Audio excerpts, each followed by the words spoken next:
Hello everyone. कल मेरा class one assistant professor in the department of the prosthodontics का GPSC का interview था and sadly I am not selected.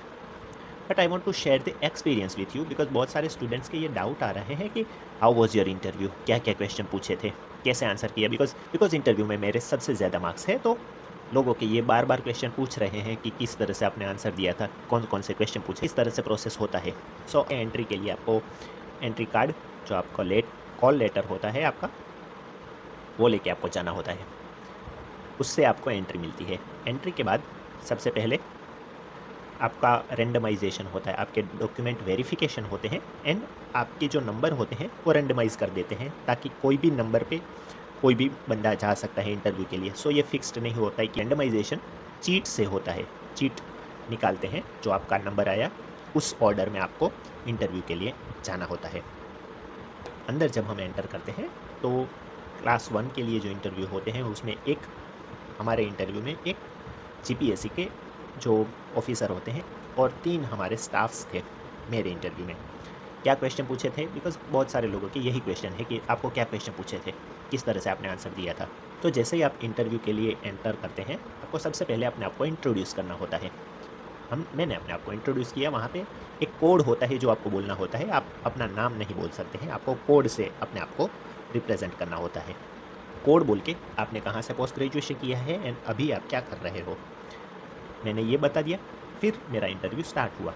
उनका सबसे पहला क्वेश्चन था कि आप, जैसे मैं अभी class 2 dental surgeon eight CHC Bhachau हूँ, तो आप वहाँ पे क्या क्या आपकी सर्विसेज प्रोवाइड करते हैं, मैंने वो आंसर दिया। फिर दूसरा कि अभी आपको पता है रिसेंटली कौन सा प्रोग्राम चल रहा है जो स्पेसिफिकली ओरल सर्विसेज के लिए चल रहा है, स्पेसिफिकली अभी चालू हुआ है।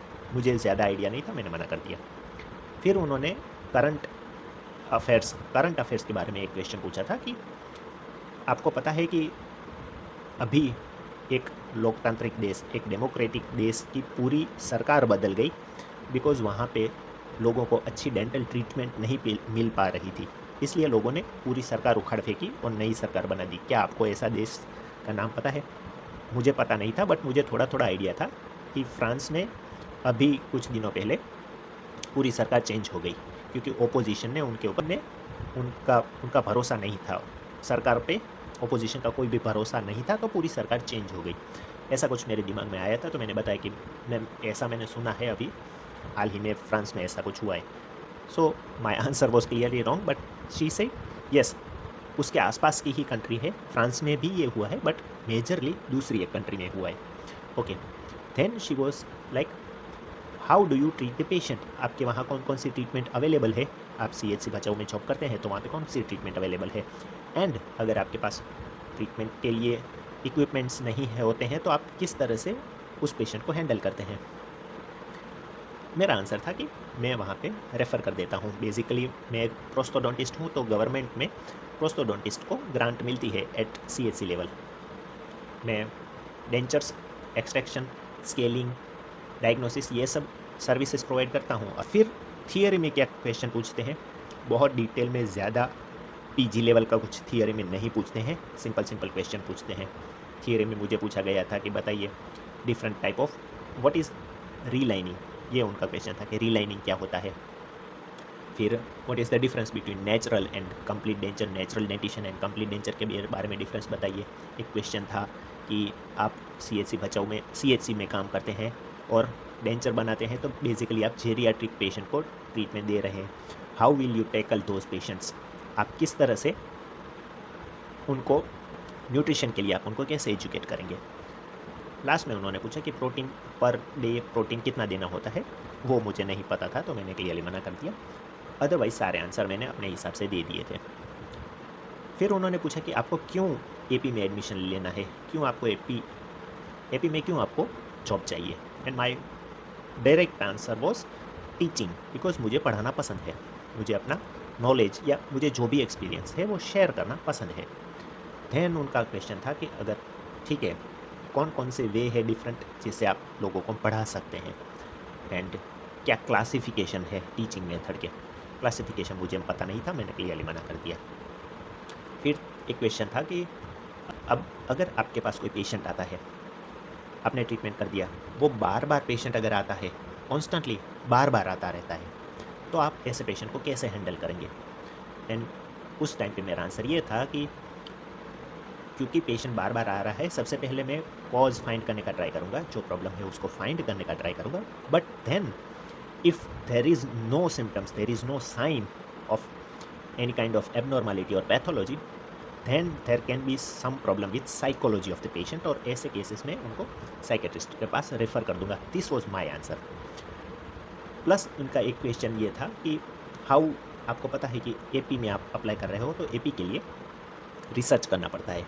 How do you get updated, आप अपने आप को अपडेटेड कैसे रहते हैं, बिकॉज आप तो सीएचसी में काम करते हैं, वहाँ पे तो ज़्यादा न्यू लेवल का एक्सपोजर नहीं मिलता है आपको। Then how do you get those current news और current knowledge of your branch? और मेरा आंसर था कि because I have subscribed some magazines, I have subscribed some journals, plus मैं ऑनलाइन ऑफलाइन लेक्चर्स और कॉन्फ्रेंसेस अटेंड करने का ट्राई करता हूँ। So I constantly try to get updated और उस हिसाब से मैं अपने आप अपडेटेड रखता हूँ। So this kind of questions are asked in interview. बहुत ज़्यादा हाई फाई क्वेश्चन नहीं पूछते हैं, बहुत ज़्यादा आउट ऑफ द बॉक्स कुछ ऐसा नहीं पूछ लेंगे कि आपको नहीं ही पता होगा। आपके फील्ड के रिलेटेड ही पूछेंगे, आपने जो अपना इंट्रोडक्शन दिया होगा उसके हिसाब से ही आपको क्वेश्चन पूछे जाएंगे। एंड मेरा ये मानना है कि क्वेश्चन आपके सही है या गलत है ये उनको नहीं जानना है, उनको ये जानना है कि आपका पॉइंट ऑफ व्यू क्या है। क्या आपको जो पता है, आप जो बोल रहे हो, क्या उसके ऊपर आपकी कोई थॉट प्रोसेस है, आपके क्या प्रिंसिपल्स है आपके कोई भी आंसर के? मुझे लगता है ये ज़्यादा इम्पोर्टेंट है कि आप क्या आंसर बोल रहे हो। आपका आंसर गलत या सही नहीं होता है, आपका आंसर आपके थॉट प्रोसेस को रिप्रेजेंट करता है और उनके लिए ये जानना ज़रूरी होता है कि आपका थॉट प्रोसेस क्या है, आप किस तरह से सोचते हो और क्या आप अपना पॉइंट ऑफ व्यू रख पाते हो। So this was all about my interview part. हालांकि सिलेक्ट नहीं हुआ हूँ मैं, लेकिन ठीक है, मुझे एक एक्सपीरियंस मिला है and I am happy that okay I could be a part of this journey. मुझे एक अच्छा मौका मिला था। अगेन आगे चांस आएगा, मैं अगेन ट्राई करूँगा, because I like to teach, मुझे पढ़ाना पसंद है और अगर ऐसा मुझे चांस मिलेगा फिर से, I would definitely try to apply for teaching और apply for any job which helps me to teach any kind of student. So I hope this video will be helpful to anyone who is preparing for interview part of GPSC. If you have any doubt, any queries, you can let me know in the comment section. I will be happy to help you in any way.